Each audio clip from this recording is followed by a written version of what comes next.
Aleluia, aleluia. Diga comigo, eu sou o que a Bíblia diz que eu sou. Eu tenho o que a Bíblia diz que eu tenho. E eu posso o que a Bíblia diz que eu posso.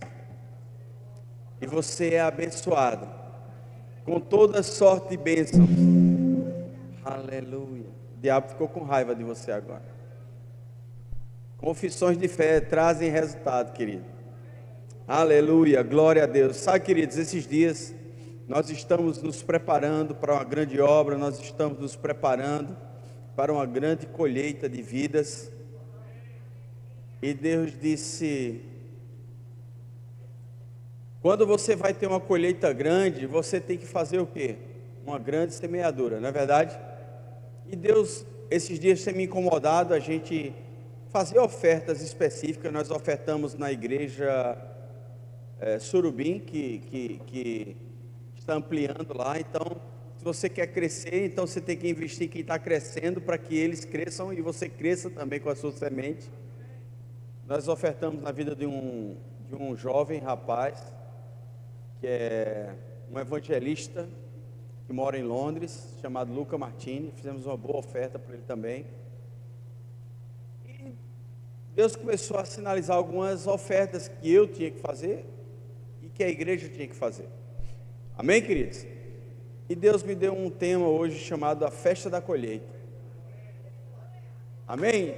É um tema bem propício, né? A gente está celebrando esse mês, São João, né? Que originalmente era uma festa em que se comemorava a colheita do milho, não é verdade? E nada de mal. Até uma pessoa me perguntou hoje: pastor, eu não sou da cultura do Nordeste, eu sou de fora e acho muito interessante, eu queria conhecer, tipo, uma quadrilha.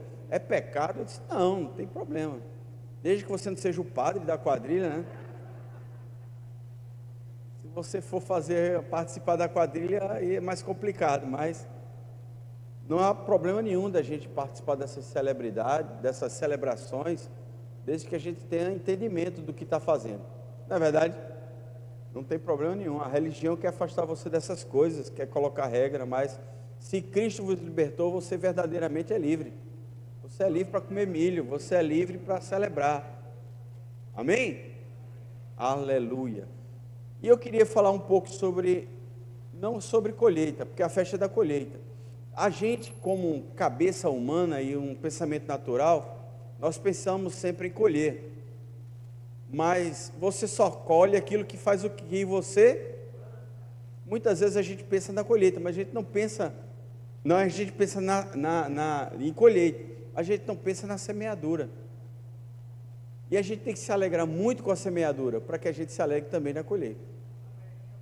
Como eu falei naquela história que eu conto muito, de uma granja, onde as pessoas iam lá entregar coisas na casa da senhora portuguesa, e tinha todo tipo de fruta, e eles chegavam, estavam aquelas frutas no chão, e eles iam coletar aquelas frutas, e ela sempre perguntava com aquele sotaque dela, e dizia: tu plantastes? Por que tu estás a colher? Muitas vezes na nossa vida nós queremos colher coisas que nós não plantamos, e o nome disso é roubo. Quando você colhe alguma coisa que você não planta, você está tirando de algum lugar que alguém plantou. Vocês estão comigo? Você está pensando se é verdade? É verdade. Eu vou dar um minuto para você pensar um pouco nisso e você vê que é verdade. Amém? E eu queria que você abrisse comigo Gênesis 8, capítulo 8, versículo 22. Coloca na tela aqui, isso mesmo. E nós vamos falar sobre um princípio e que Deus estabeleceu na terra. Sabe, queridos, você pode tentar quebrar o princípio, mas entenda uma coisa: toda vez que você tenta quebrar um princípio, você vai acabar sendo quebrado por aquele princípio. Princípio não se quebra, é um princípio. Então, sempre que você tentar quebrar um princípio, o princípio vai te quebrar. Ele é mais forte que você. E um princípio que Deus estabeleceu sobre colheita, sobre semeadura, Ele colocou em Gênesis 8, 22, enquanto durar a terra, não deixará de haver sementeira e ceifa, frio e calor, verão e inverno e dia e noite. Sempre que você pensar em querer alguma coisa, pensa o que você semeou para colher aquilo.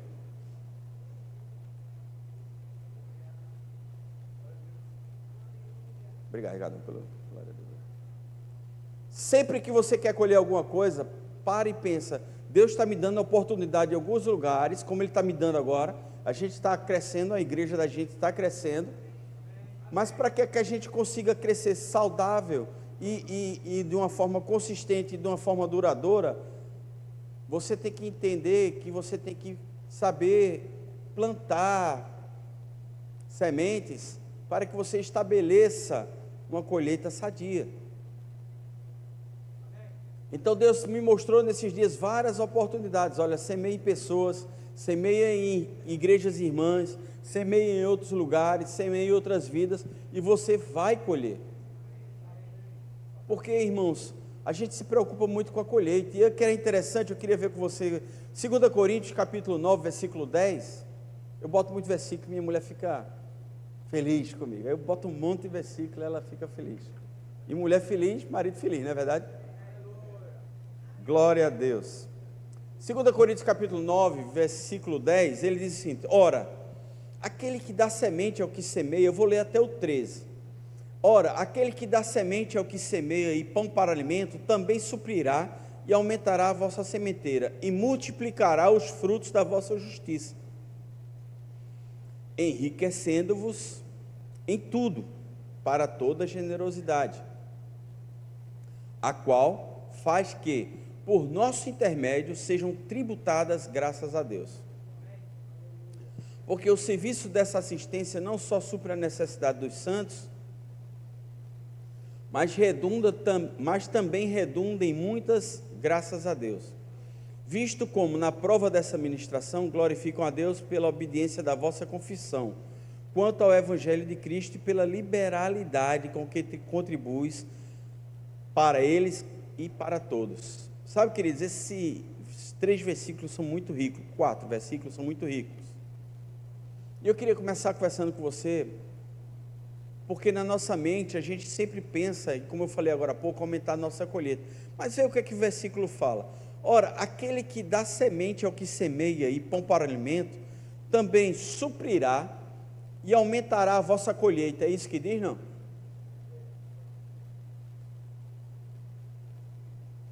Não, ela não diz isso. Ela diz o seguinte: ora, ela vai aumentar a tua sementeira. E por isso que você não entende, e você pare para entender isso. Sempre que você estiver próximo a uma grande colheita, você vai ter uma grande oportunidade de semear coisas. E se você não semeia, você não. Parece interessante, você diz: rapaz, na hora que eu mais preciso, é a hora que mais aparecem oportunidades ou que aparecem mais necessidades. Quem já viu isso? Muitas vezes você está com uma grande necessidade e aparece uma pessoa mais necessitada que você às vezes. Você já notou que acontece isso às vezes? É porque Deus está dizendo: olha, a forma legal que eu encontro de que você receba aquilo que você tanto necessita para suprir a tua necessidade, não vai vir através de uma fruta, vai vir através de uma semente. Porque a semente libera o Sedex para o céu, dizendo: está liberado, pode mandar, e aí o Sedex desce na tua mão. Mas muitas vezes na nossa cabeça, quando a gente está passando por mais necessidade, é que a gente diz: olha, agora que eu não posso investir em nada e nem dar nada, eu até queria ajudar aquele irmão com R$2, mas R$2 para mim hoje faz falta.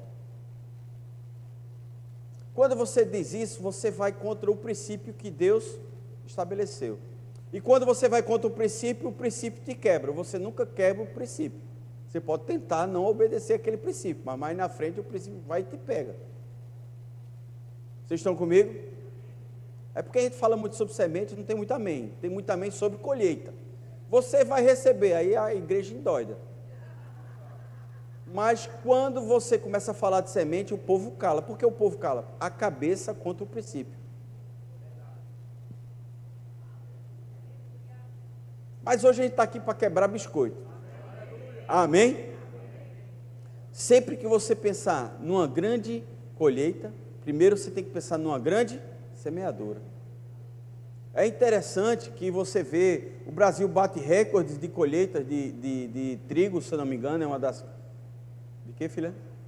Soja. A gente bate recordes mundiais e bilhões, mas é interessante que cada ano aumenta a área de plantio. Eles aumentam a eficiência do que eles estão fazendo. Por quê? Porque a gente, com o passar do tempo, a gente aprende a ser seletivo no que está semeando. Porque tem coisas que você faz como esmola e tem coisas que você faz como semente. Então quer dizer que ofertar é diferente da esmola? São coisas distintas. Os assistentes sociais se revoltam comigo, porque não dê dinheiro no sinal, porque isso está contra... Não, olha, dar esmola é bíblico. Mas entenda, muitas vezes a esmola, ela não é uma semente. Por que ela não é uma semente? Porque muitas vezes a terra não é boa. Não é André que não, vou botar para cá. A terra não é boa. Porque muitas vezes é uma pessoa que é um drogado, às vezes me dá um dinheirinho de pão, você sabe que ele às vezes vai fazer alguma coisa errada, que existe uma possibilidade. Então aquilo ali muitas vezes não é um lugar, mas é um ato de compaixão e de amor de Deus. Porque ele precisa muitas vezes sentir o amor de Deus, e muitas vezes aqui não é nem o dinheiro, mas é o ato como você fala com ele, como você dá atenção a ele, e como você decide amá-lo. Mas entenda, isso não é semeadura, é esmola. A semeadura, Deus te direciona, Ele te impulsiona, e Ele sabe que ela é uma terra boa. Amém, André? Quando a terra é boa, você vai estar semeando. Ah, mas como é que eu vou saber? Você não precisa, você precisa ser guiado pelo Espírito, porque quem sabe é Ele. Amém? Diga um amém com mais força, eu quero ver só. Vocês jantaram. A gente está falando de uma grande colheita que a igreja vai participar, querido. Mas deixa eu te falar uma coisa, se você quer colher o que você nunca colheu, plante o que você nunca plantou. Amém, queridos? E nós temos um exemplo grande, maravilhoso. Deus é o maior semeador e investidor que existe. Quando nós lemos João 3,16, porque Deus amou o mundo de tal maneira que Ele deu o seu Filho unigênito, para que todo aquele que nele crê não pereça, mas tenha vida eterna. Ele semeou o unigênito que Ele tinha, para transformá-lo unigênito num primogênito. Quantos filhos Deus não tem hoje, porque Ele lançou uma semente? O seu Filho Jesus. E muitas vezes a nossa semente nós não entendemos, mas ela tem que morrer mesmo, ela tem que sair da nossa vida. Ela tem que morrer para que ela dê fruto. Jesus morreu para que através da morte dele se gerasse vários frutos. E vocês estão aqui como os frutos de uma semeadura de Deus. Você compreende isso? Você sente hoje a necessidade de algumas áreas da sua vida? Entenda, Deus vai abrir portas para você semear. Quer mudar a tua situação? A avareza não tem nada a ver com a vida de Deus. Seja guiado pelo que Deus está fazendo. Existem coisas que você tem que tratar na tua vida. Equilíbrio. Mexendo com essas minhas histórias de pequeno, meu avô me chamava de Pedro Rico. Glória a Deus por ele, porque ele já profetizava na minha vida. Sabe, eu tenho 4 irmãos, e eu tinha vezes nas férias que eu ia para Disney Pernambucana, Arco Verde. Tinha um parque lá que era Disney para mim na época. Natal tinha um parque lá daquele, tinha monga, tinha tudo. Era verdade, tinha monga. Então, papai dava um trocadinho a cada um, R$10. Para você passar um mês lá, comprar um bombom, uma besteira, porque a gente tinha de tudo lá com nossos tios e avós. Os irmãos todos chegavam com R$10, eu não chegava nem em Arco Verde com os R$10, no caminho eu já gastava. Por isso meu avô chamava de Pedro Rico. Eu chegava no cinema, disse, eu quero, rapaz, calma. Mas entenda, eu gastava porque eu sabia que eu tinha um Deus que me supria. Sabe quantas vezes eu voltei com dinheiro? Nenhuma. Mas sabe quantas vezes eu deixei de comprar o que eu queria? Todas as vezes. Quando você tem, sabe uma coisa que o demônio colocou nas nossas vidas? que é um terror para nossas vidas e que mata a nossa fé, sentimento de falta. Você já pensou, eu vou dizer uma frase aqui agora e você vai ser contra ela, não é heresia, mas pensa um pouco. Todos aqui, Deus quer que seja milionário. Como é isso? O ter não depende de Deus, depende de você. É mais fácil colocar a culpa em Deus, né, por você não ter. É forte, Laura. Tenho saudade desse eu é forte. Sabe, queridos, o ter não depende de nós. O ter não depende de Deus, depende de nós. O quanto você tem se esforçado, o quanto você tem semeado. Não é o quanto só, porque existe a parte que você faz e existe a parte que Deus faz. Ou nós fazemos muito, tudo só, ou nós não fazemos nada e entregamos tudo a Deus. Não funciona nenhuma das duas formas. É um trabalho em parceria. Tem coisas que você faz a tua parte, quando você faz a tua parte, você habilita a Deus a fazer a parte dele. Mas quando você não faz a tua parte, trava. E quando você quer fazer a parte de Deus, também trava. Esses dias eu estava num contrato meu e a gente está negociando um grande contrato, que vai ser uma grande bênção para a minha vida. Vai ser minha aposentadoria. E eu tive que levar o cliente lá em São Paulo, e levei, banquei, fiz tudo. Chegou um determinado momento que eu tinha a oportunidade de fazer uma coisa que não era legal nos olhos de Deus. E eu fui muito tentado a fazer. Cheguei a conversar com Deus, tentar negociar com Ele essa exceção. Mas Deus não abre exceção. Para o pecado, não. E eu, caramba, e agora, José? A festa acabou. E eu pensei, e Deus disse, olha, dê um tempo e recomece tudo agora do jeito certo. E você vai ser abençoado. Mas quantas vezes a gente não quer escutar isso de Deus e repreende isso que é o Satanás falando? Aprenda a colher coisas que Deus com você plantou. Sabe que, queridos, uma coisa que eu aprendi da minha vida: dinheiro errado não rende. Conheço pessoas que ganharam milhões, saíram devendo milhões, e não prosperou em nada, porque era um dinheiro ilícito. Diante aos olhos de Deus, tem coisas que são lícitas de trabalho, mas que são ilícitas diante de Deus, por quê?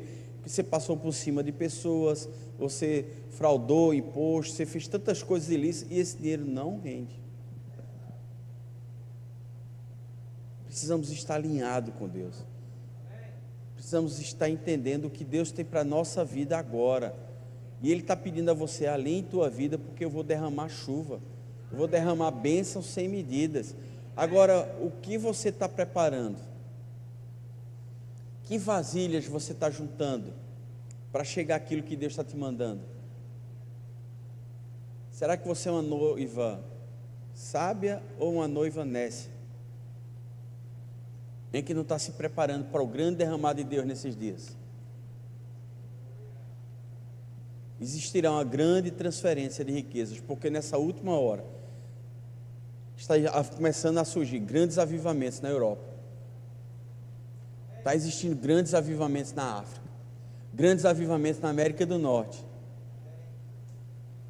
Mas precisam de missionários, e nós precisamos enviar esses missionários. Mas como? Isaías diz, Deus disse a Isaías: como eles conhecerão se não há quem pregue? E como eles pregarão se não há quem pague? Está lá em Isaías, isso está não? Como nós vamos mandar missionários? O nosso ministério tem uma frase muito boa: missionário bom é missionário vivo e bem suprido.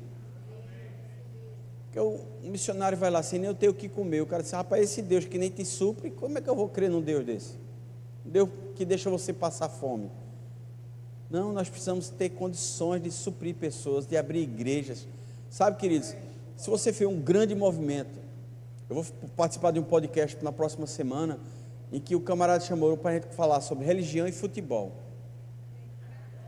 Eu disse: mas rapaz, tu sabe qual time eu torço? Eu não entendo nada de futebol. Ele disse, não, o senhor não precisa entender de futebol não, eu só falo da parte de religião. Eu disse, bom, daí dá para a gente falar um bocado de coisa. Mas existe um grande movimento financeiro do mundo, entenda, do mundo, comprando os times, maiores times que existem na Europa, patrocinados por religiões por trás, para que mostrar. Acabou aquela época que um jogador mostrava uma camisa no nome de Jesus, hoje ele se ajoelha e adora Alá. Mas por quê? Porque não tem um crente com dinheiro que vá lá e compre um time. E ali está explícito, e ali está direcionado coisas para distorcer aquilo que nós somos e quem nós cremos. Por quê? Porque nós não entendemos o que é colheita. Se o pastor chega com um carro diferente aqui, o pastor já está roubando da igreja, está bem o negócio, vou cortar meu dízimo, viu? Vou cortar meu dízimo, que o negócio aqui está correndo frouxo, viu? Preconceito, conceito errado, entendimento de que você não tem porque você não pode, você não quer, você entende que a culpa é porque está roubando. Quando era do mundo, eu chamava meu irmão que era pastor presbiteriano, vamos abrir uma igreja para a gente ficar rico? Eu dizia isso. Estou pagando hoje. Vocês estão entendendo? Mas por quê? Porque lá fora eles têm um preconceito e aqui dentro nós temos um também. Deus quer ver você bem, querido. Deus quer ver você prosperando, Deus quer ver você avançando. Entenda, o que Deus tem para você é só você seguir a cartilha que Deus tem. E eu anotei algumas coisas aqui que eu quero acabar cedo hoje. Algumas razões porque nós não colhemos. A primeira diz o seguinte: muitos na verdade não acreditam que Deus quer ver você colhendo. Sabe, aí, será que Deus quer me ver bem? Será que Deus quer ver minha empresa crescendo? Será que Deus, você não está conhecendo o Deus que você serve? Que olha, eu passar um olho na minha mulher, que eu estou há 30 anos com ela, se eu passar um olho, eu sei quando ela está com raiva. Se eu passar um olho, eu vejo quando ela está com fome. São caras diferentes. Se eu passar, eu conheço a mulher que eu vivo. Como você não conhece o Deus que você serve? Como é que você quer passar uma eternidade com uma pessoa que você não conhece? Então muitas pessoas não prosperam e não colhem aquilo que Deus tem para elas, porque elas não entendem que Deus quer você prosperando. Só que Deus não quer fazer vagabundo prosperar. Entenda uma coisa, a Bíblia nos ensina que você não trabalha, não coma, que você vai ter com a formiga, ó preguiçoso. Deus chama de preguiçoso. Então entenda, colheita pressupõe o quê? Semeadura pressupõe trabalho. Aí você diz, não, é porque esse negócio a raiz do amor ao dinheiro, aí inventa logo um versículo na Bíblia para você não querer trabalhar. Não, você está lendo a Bíblia errado. Você está lendo o amor ao dinheiro, você não vai ter amor ao dinheiro não. Por quê? O amor ao dinheiro é a raiz de todo pecado mesmo, está na Bíblia. Mas entenda uma coisa, o dinheiro, ele é um péssimo senhor. Se é ele que governa a tua vida, você está adorando Mamon. Mas ele é um ótimo servo. O dinheiro é um péssimo senhor, mas é um ótimo servo. Se você começar a colocar o dinheiro ao seu serviço e ao serviço do reino, você vai ver o que você vai conquistar no mundo.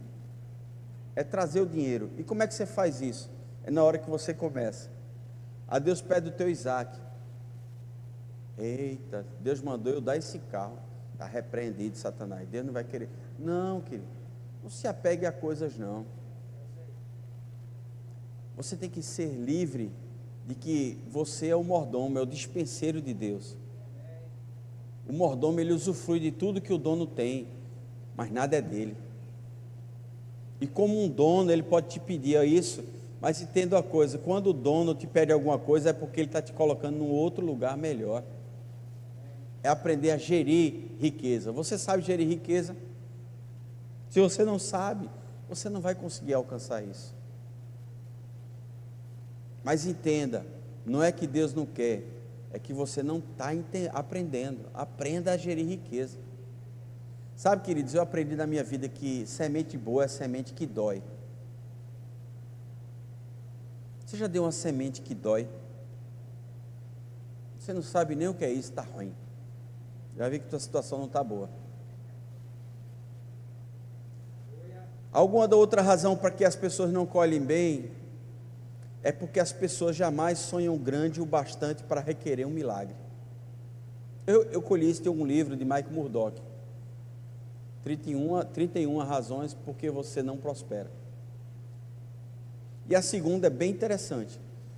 Muitas pessoas jamais sonham grande o bastante para requerer um milagre. Você tem sonhado grande? Ou você só confia na sua própria força? E quem disse que Deus não pode fazer você mudar hoje de direção? Quem conhecia Jó aos olhos naturais não diria que Jó iria ter o dobro de tudo. Ele perdeu tudo. Tem pessoas que quebram e que dizem: não, eu nunca mais vou chegar naquele patamar. Não, Deus, se você for com Deus, você não vai chegar naquele patamar não, você vai para o dobro. Porque com Deus, meu filho, você vai muito mais longe. Se você foi onde você foi na sua força, com Deus você vai muito mais longe. Deus tem algo novo para a tua vida. Aí você pode estar pensando: vim para a igreja hoje. Ô Tiago, quando Deus fala assim é porque mandou um telex, alguém está pensando. Vim para a igreja para escutar de dinheiro. Meu amigo, você não entendeu, foi nada. Você não entendeu, foi nada. Deus não precisa de você por conta do dinheiro. Deus precisa de você para mudar vidas. E para você mudar a vida, você precisa de quê? De dinheiro. Deus quer usar você de uma maneira sobrenatural. Sabe, queridos, hoje eu estava no almoço, o Ricardo estava comigo, acho que Josemar também estava comigo hoje, e a gente pagou a conta, acabou tudo. Eu disse: me traz uma água com gás, por favor. Quanto é? Eu disse: não, toma aqui o dinheiro, pega ali a água para mim. Aí na hora me deu uma agonia: vamos embora. Aí disse: aqui o dinheiro, só o meu dinheiro. Aí ele veio trazer de novo, fique para você. Na hora o cara disse o quê? Eita, glória a Deus. Aí você começa a entender 1 Coríntios, porque através da sua generosidade serão atribuídas graças a Deus. As pessoas reconhecerão que Deus está me usando, ou usando você, para que Ele seja abençoado. Você já deu alguns R$100 hoje? Glória a Deus, Laura, pela tua vida. Você precisa ver a vida da pessoa como ela veio, quando foi Deus que mandou. Às vezes a pessoa está orando para comprar um cuscuz, um pedaço de salsicinha, para levar para a família, e você vai ser o instrumento de Deus que vai canalizar isso. Mas nós não prosperamos porque nós pensamos só em nós, só em nós. E Deus chama isso de uma forma muito bonita: dá e dá. As duas filhas da sanguessuga, dá e dá. Sabe aquele ditado que a gente tem aqui no Nordeste? Só coça para dentro.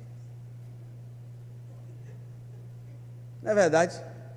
Você só pensa nos seus problemas, por isso que não prospera.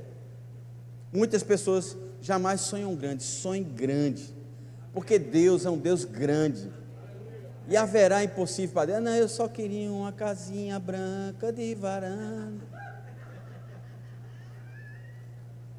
O teu sonho demonstra o quão medíocre você é,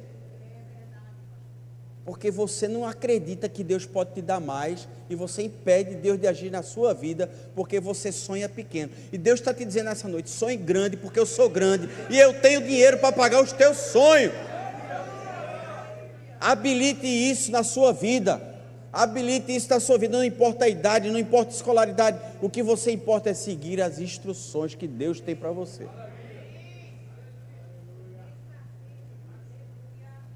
Algumas pessoas não prosperam e não colhem o que Deus tem para elas colherem, porque ele acredita que a sua vida financeira depende do seu chefe ou do seu trabalho.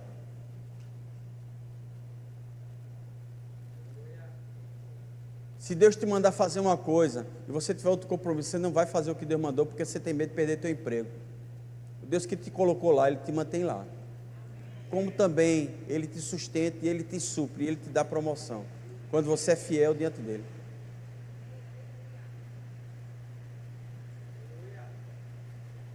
Entenda, Você não é sustentado pelo teu chefe, você é sustentado pelo seu Deus. Deus é o Deus que abre porta. Ele abre porta onde não tem porta. Ele que vai fazer você crescer e prosperar, porque esse é o desejo dele para a sua vida. Vocês estão comigo? Liga, abre lá, Deuteronômio 8, 17. Está escrito, querido.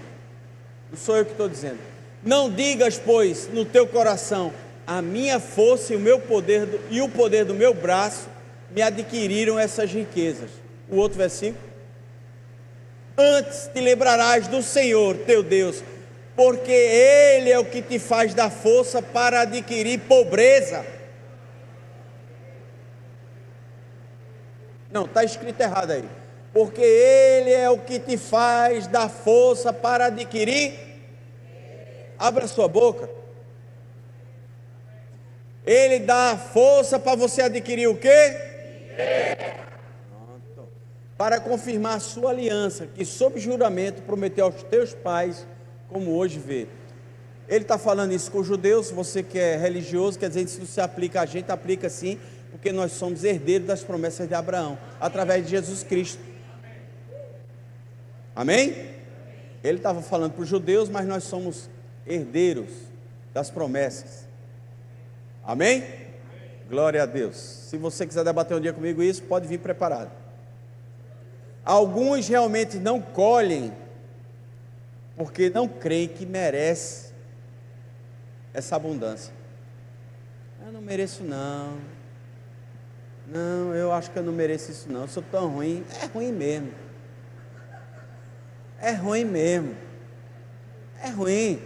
Porque quando Deus mandou Jesus, a gente era tudo pecador e perdido. Deus não mandou Jesus porque a gente era bonzinho, não. Ele mandou Jesus porque a gente era ruim e a gente precisava de salvação. E por isso que nós recebemos. E o nome disso se chama graça. Favor imerecido. Ei, Deus quer te fazer prosperar, não é porque você merece não, é porque Ele é Deus. Quando Deus ele vê a necessidade de te fazer ser abençoado, Ele não olha para você, só para ele, é meu filho. Por exemplo, minha mulher disse: toda vez que eu vou descer no elevador, já sei, ajeita a camisa, ajeita aquilo, porque vão dizer que é a mulher que não cuida de você. Quem é a mulher que faz isso aqui? Quando vai saindo, reclama com o marido, né? Eu nunca olho mesmo. Para mim, camisa pegou, deu uma amassada, botou, tá bom. Desamassa no corpo. Essa é a teoria masculina, não é verdade? Mas a mulher, ela diz: olha, eles vão ver você todo desajeitado e não vão colocar a culpa em você, vão colocar a culpa em quem? Colocar a culpa em quem? Em mim. Deus pensa do mesmo jeito. O meu filho doente, miserável, passando necessidade de tudo, vão dizer que quem não presta nele não, quem não presta é o Deus dele. Por isso que Deus tem uma necessidade de te abençoar. Deus quer te abençoar, Deus quer mudar a tua vida. Não é por você merecer não, é por Ele fazer parte da natureza dEle, querer o seu filho melhor. Qual o pai que vendo o filho ruim, não vai querer ajeitar ele? Quem vê o filho maltrapilho, quem vê o filho passando fome, quem vê o filho doente, você dizer: oh, que filho mais suado, está doente e não está reclamando. Não, não é assim não, querido. A natureza de Deus é outra, é querer dar tudo que um filho pode ter. Você já se preparou para receber tudo que você tem o direito a receber? E o nome disso se chama herança. Deus quer te fazer avançar. Deus quer te fazer avançar. Se você olha para a tua conta para ver o quanto você é abençoado, você não entendeu nada. Você é abençoado com toda sorte de bênção. Aleluia. Muitos confiam em suas próprias habilidades, em vez de confiar no poder sobrenatural de Deus. Vá até onde você puder, depois deixe Deus trabalhar. Hoje eu discutindo com o Josemar a respeito de uma parcela. Eu só posso pagar até 1.500. Rapaz, deixa os outros 300 que Deus paga. Quando você fizer alguma coisa, não faça só o que você pode fazer na sua força não. Creia que Deus vai te compensar. Eu só posso ir até aí. Não é irresponsabilidade não, querida. É você entender que Deus tem uma parcela a fazer junto com você. E vai fazer como? Ele vai ficar mandando um anjo com o dinheiro? Não, ele vai fazer você trabalhar mais, ele vai abrir mais oportunidades, ele vai te dar uma promoção, ele vai te abrir um emprego, ele vai te dar ideias novas. E como Deus vai fazer, não importa. Sabe, Abraão tinha tudo com a família dele.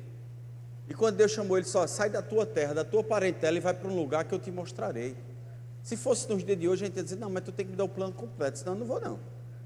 Eu não estou entendendo como é que você vai fazer. Entenda que Deus tem um pedaço para fazer na tua vida. Confie em Deus. Eu não estou dizendo para você poder pagar uma parcela de 100, adquirir uma parcela de 1000. Isso é responsabilidade, realmente. Não vai ser fiado em nome de Jesus. Tem gente que faz fiado em nome de Jesus. Mas se é uma margem de 20%, 10%, 30% a mais, creia que Deus é capaz de suprir. Se você sentiu aquela alegria de ter aquilo, avança, querido. Avança. Incredulidade é pecado. Se você não crê que Deus é capaz de te dar mais 50 reais, que Deus miserável, eu não quero um Deus desse não, querido. Creia que Deus vai te levar em altos patamares. Creia que aquilo ali para você não vai servir mais de nada. Por quê? Porque amanhã Deus vai te fazer mais e mais. Sabe, queridos, a vereda do justo, Deus vai te acrescentando mais e mais, mais e mais, e mais e mais. O que para a gente era um sonho 20 anos atrás, 24 anos atrás, ela não quer mais morar lá. Você acredita em um negócio desse? E eu fico clamando a Deus, tenha humildade, mulher, vamos. Não, querido, não. Ela quer vista para o mar agora. Eu boto um quadro. Creia que Deus há de suprir. Creia que Deus há de suprir. Creia que Deus há de modificar a tua vida. Aleluia. Vou correr aqui que está acabando o tempo ali.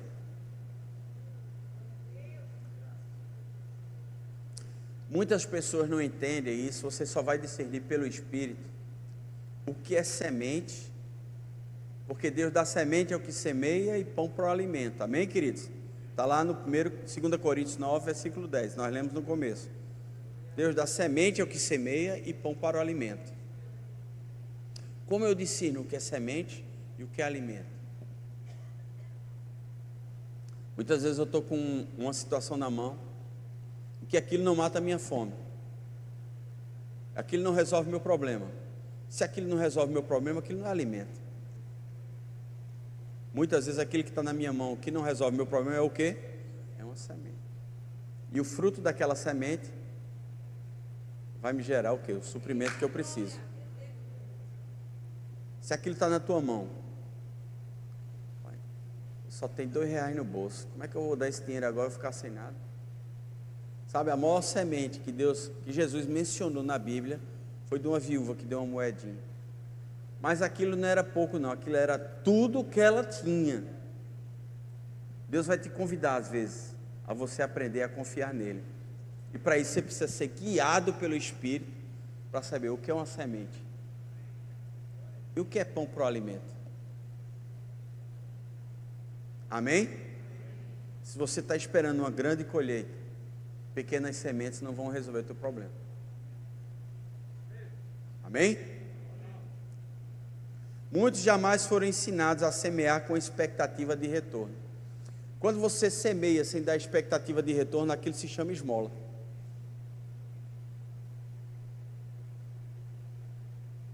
Vocês estão pensativos, né? Estão tentando.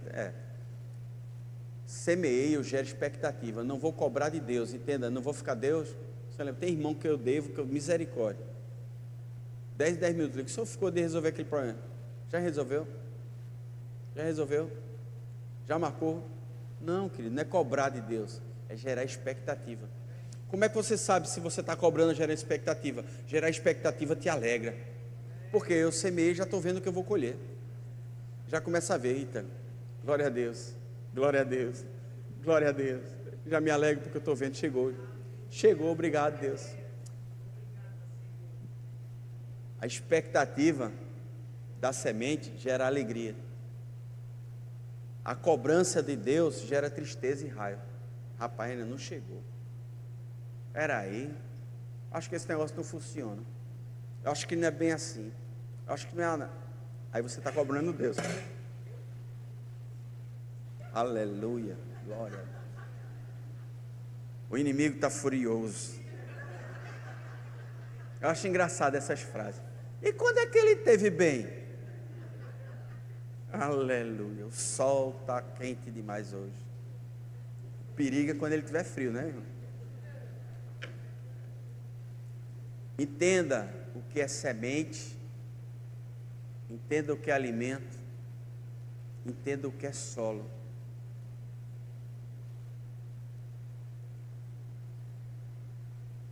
Entenda isso.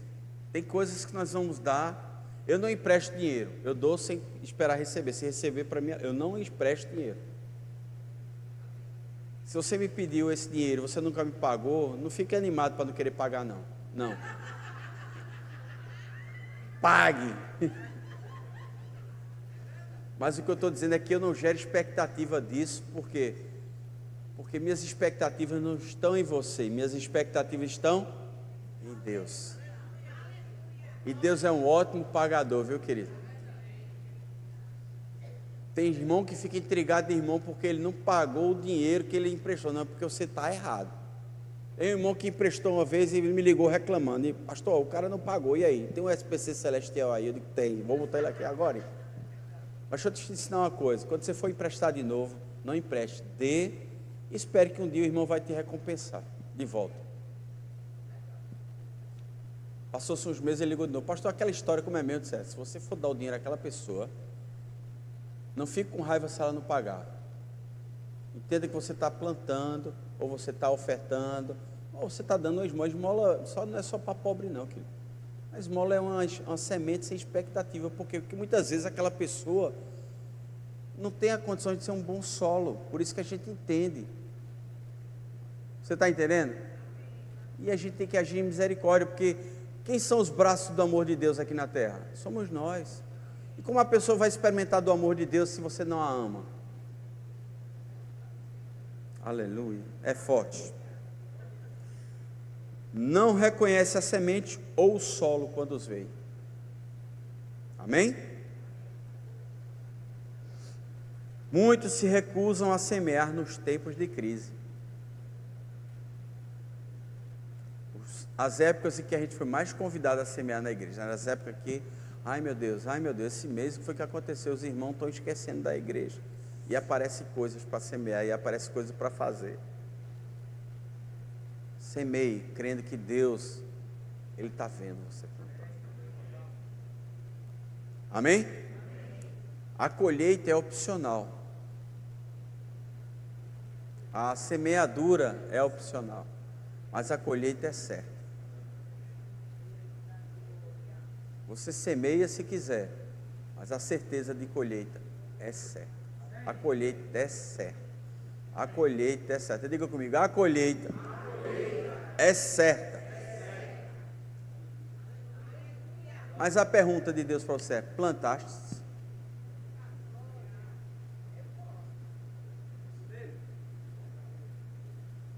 Gere expectativa. Sabe, queridos, aprenda a ser semeador. Você já viu aquele negócio? Quem já fez a experiência do feijãozinho num copinho de café? Coisas pequenas. Coisas pequenas. Aprenda a criar a desenvolver a cultura de ser um semeador. Sabe, semeando coisas pequenas, semeando atenção. Eu lembro de Zona Norte, eu nunca esqueço disso. Pouco tempo de diácono, a gente ia abrir lá o gasofilácio. Um botão, 2 botões. Meu Deus, que tanto botão é esse que o povo bota aqui dentro, hein? Está caindo na roupa do povo, o povo está... Não, era porque as pessoas tinham esse hábito. Se eu não tenho R$1 no bolso. Tem pessoas que chegam aqui sem R$1 no bolso, irmão. E eles dizem, que eu tenho essa camisa, eu vou tirar esse botão e vou dar a Deus. Você acha que Deus não honra uma semente dessa? A moeda de Deus não é real. A moeda de Deus é honra. A moeda de Deus não é real. A moeda de Deus é honra. Você está entendendo? Talvez o maior ofertante daquele dia não deu tanto que o cara que deu o botão. para Deus. E isso move o coração de Deus. E isso ativa os princípios que precisam ser ativados na tua vida de prosperidade. Um coração, um coração, um coração. E o último, muitos se recusam a semear a proporção que eles querem colher. Se você quer colher o que nunca colheu, plante o que você nunca plantou. Teve um irmão que chegou para uma igreja, não é a nossa, graças a Deus, começou a ganhar muito bem, e o dízimo dele chegou a 10, 15 mil reais. Ele disse: pastor, eu quero ver com o senhor essa questão que está dando muito dinheiro que eu estou dizimando. Vamos sentar aqui, ore comigo, vamos pedir a Deus para baixar o seu dinheiro. Deus reduz o dízimo dele, reduzindo o quanto ele ganha, porque ele está reclamando do quanto ele está te devolvendo. Você já parou para pensar isso? Quem quer fazer uma oração dessa hoje? Você está achando que está dando muito? Vamos orar. Deus, tira, reduz aí 70%. Quanto é que você quer dar de dízimo? Eu quero dar 100 reais. Pronto, Senhor, reduz o salário dele para 1.000 reais. Está resolvido. Não é verdade? Muitas vezes você não colhe porque você fica do... Olha, você nem ganhou, já está pensando: não, meu dízimo vai ser 1 milhão de reais. Quero não. Eu não quero dar um dízimo desse não. Não tem problema não, nunca vai chegar a tua colheita de 10 milhões. Querido, não pensa desse jeito. Deus está liberando nessa noite para vocês portas abertas, favor de Deus. Sabe, querido, quando nós lemos a Bíblia, nós vemos que os escravos saindo do Egito, Deus liberou uma unção sobre aquele povo, ao ponto dos egípcios iam passando: ei, meu filho, leva esse ouro, por favor, leva essa prata, leva esses bois, leva isso. Deus já estava preparando ali o quê? Uma semente. Veja bem, eles saíram do Egito, as riquezas do Egito eles receberam, mas Deus não estava querendo só deixar eles supridos. Deus estava preparando uma semente para eles fazerem o quê? O tabernáculo. Deus sabia que lá na frente ia necessitar de ouro, ia necessitar de prata, ia necessitar dos tecidos, ia necessitar de coisas para fazer o quê? O templo do local onde ele ia ser adorado. Só que no meio do caminho os homens decidiram fazer o quê com a riqueza? Um bezerro de ouro. Não use seu dinheiro para fazer bezerro de ouro. Quantos bezerros de ouro você está construindo? Adora a Deus com tudo que você tem, com tudo que você é. Devolve a Ele. Devolve a Ele. Sabe, queridos, eu não estou fazendo apologia à riqueza, nem estou fazendo apologia a dízimo e oferta. Eu estou fazendo apologia para o que Deus está querendo fazer, um grande avivamento. Eu estava conversando hoje com uma pessoa, ele está nos Estados Unidos e veio almoçar aqui e está aqui com a gente nesse tempo. E a gente falando das grandes igrejas do Brasil. Como é o nome daquela igreja que tem o jatinho? O pastor daquela igreja é Kenneth Copeland. A igreja dele, o jatinho vem dos Estados Unidos e para lá o jatinho, o cara assiste o culto e depois vai embora no jatinho. Já pensou você querer passar um... Hein? Você está pronto para ter um jatinho na nossa igreja? Não, ou você vai ficar achando que é muito? Não tem problema, você vem de bicicleta, deixa o povinho de jatinho. Você nunca vai ter aquilo que você critica, amém, irmão?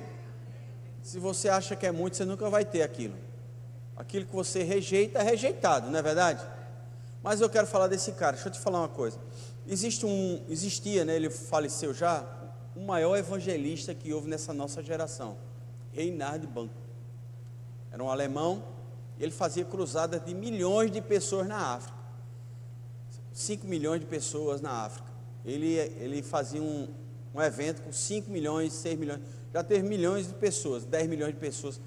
Você já pensou a quantidade de gente? Mas imagina o seguinte: quanto espaço ocupam 5 milhões de pessoas juntas? Você já pensou nisso? Mas sabe como é que eles faziam? Ele não tinha recursos, mas o Kenneth Copeland tinha, e ele financiava milhões para ser evangelizado da África.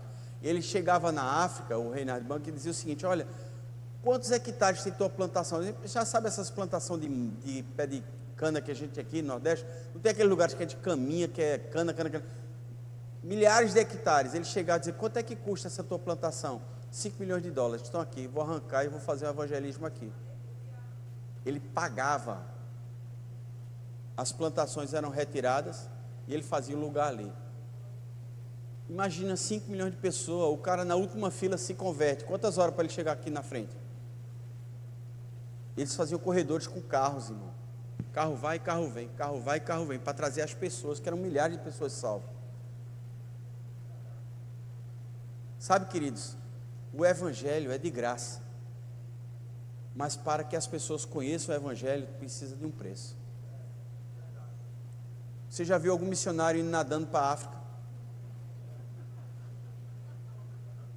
Se foi nadar de boa viagem, então ele nem saiu tubarão pegou ele a 50 metros da praia, já pegou.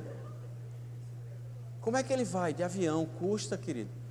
Onde ele vai ficar? Custa, filho. O que é que ele vai comer? Custa. E quem vai financiar isso? A Coca-Cola? Não, querido. Somos nós. Por isso Deus quer tirar essa mentalidade sua e levar você para um outro nível. Ninguém entende isso senão pelo Espírito Santo, que é melhor dar do que receber. Se você fizer uma enquete aqui secreta, feito aqueles votos do Congresso em secreto, você prefere dar ou receber? Você acha que aqui, quem é que ganharia? Dar ou receber? Se fosse secreto, ninguém soubesse quem você é. Muita gente diz, eu prefiro receber. Não é porque eu estou precisando. Não se coloque no lugar de uma pessoa que precisa. Se coloque no coração de um doador. Porque você pode não ter recursos agora, mas isso não diz quem você é. Estava conversando com o Ju conversando comigo sobre uma questão. Ele disse, pastor, todo mundo é profeta? Eu disse, não, graças a Deus não. Já pensou uma igreja cheia de profetas, meu Deus, que doideira. A bagunça que ia ser. Mas o desejo de Deus é que todos profetizem. Isso parece um meio contraditório. Nem todos são profetas, mas Deus quer que todos profetizem. O desejo de Paulo é que todos profetizassem. Porque o que você trabalha, o que você faz naquele momento, não diz quem você é. Você está entendendo? Estão entendendo? Não vai definir quem você é. Você pode estar passando por uma situação agora, mas isso não quer dizer que você é isso que você está passando. E olha, Deus estabelece limites, pessoas. Você está entendendo? Ele dá a mesma medida de fé, mas ele tem ações e missões diferentes. A missão de Leomar é diferente da minha. A ação do André é diferente da de Elmar. E assim nós vamos caminhando como um corpo, querido. E cada um vai fazendo a sua parte, a sua justa medida. E graças a Deus, olha, eu falei para vocês, eu estive em São Paulo, na Alphaville, na Lagoinha de Alphaville, e a igreja dos jovens lá tem 3.500 lugares. Eu me senti bem empolgado. Estou trabalhando aqui, orando, fazendo uma força para criar 500 lugares, e o homem tem um lugar. Se você fosse ver o estacionamento do homem, é humilhante.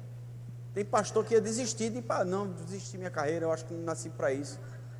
5, 6 galpões, 10 mil carros. O estado daquele do esporte, não é aquele do esporte, o estado daquele, eu não lembro nem o nome daquilo. Ovo, perto do que é o negócio lá. Sabe, muitas vezes você para porque você faz o que? Se compara. Não, Deus não vai te galardoar pelo que eu estou fazendo se você fizer igual a mim, não. Deus vai te galardoar pelo que Ele te comissionou para fazer. Se Deus me chamou para ser milionário, amém, mas Ele não está dizendo que Ele te chamou para ser milionário. Muitas vezes Ele quer que você seja um cara bem sucedido e que alcance alguém. Vai depender de você e da tua disponibilidade. Nós somos um corpo e multiforme, existem chamados diferentes, existem coisas diferentes. O que a gente tem que ser é 100% aquilo que Deus nos chamou para ser.